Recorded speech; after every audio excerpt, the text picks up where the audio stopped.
તો મહત્વના સમાચાર પીએમજય યોજનામાં ગેરરીતિ બદલ વધુ 2 હોસ્પિટલને સસ્પેન્ડ કરાઈ છે। રાજકોટની 2 હોસ્પિટલને સસ્પેન્ડ કરવામાં આવી છે તો રાજકોટની કૃષ્ણા સર્જિકલ હોસ્પિટલને પણ સસ્પેન્ડ કરવામાં આવી છે। રાજકોટની સ્વસ્તિક મલ્ટી સ્પેશિયાલિસ્ટ હોસ્પિટલ પણ સસ્પેન્ડ થઈ છે તો ભરૂચની જયાબેન મોદી હોસ્પિટલને પેનલ્ટી ફટકારવામાં આવી છે। વડોદરાની બેન્કર સુપર સ્પેશિયાલિસ્ટ હોસ્પિટલને પણ પેનલ્ટી કરવામાં આવી છે। સંવાદદાતા હિતલ પારેખ અમારી સાથે વધુ માહિતી સાથે જોડાઈ ગયા છે। હિતલ, કેટલીક હોસ્પિટલો એવી છે કે જેને પેનલ્ટી કરવામાં આવી છે, શું વિગતો તેને લઈને? જી ચોક્કસ એવું કહી શકાય કે પીએમજેવાય યોજના અંતર્ગત ગેરરીતિ કરતી 2 હોસ્પિટલો છે તેને સસ્પેન્ડ કરવામાં આવી છે અને 2 હોસ્પિટલોને દંડ ફટકારવામાં આવ્યો હોવાની આરોગ્ય વિભાગ દ્વારા જાણકારી આપવામાં આવી છે।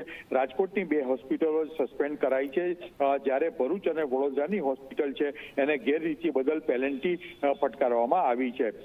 જે ક્યાંક ને ક્યાંક જોવા જઈએ તો જે પ્રકારે ટ્યુબર બોર્ડના સર્ટિફિકેટના સહી સિક્કામાં છેડછાડ સર્જરી માટે ની માર્ગદર્શિકાનું ઉલ્લંઘન કરવાનો કેસ છે, જ્યારે બીયુ અને ફાયર સેફટીના અભાવ અને સોનોગ્રાફી પ્લેટ સાથેના છેડછાડ સહિતના કારણોસર રાજકોટની હોસ્પિટલોને સસ્પેન્ડ કરવામાં આવી છે અને બિલકુલ આભાર, આપની પાસેથી અપડેટ્સ લેતા રહીશું।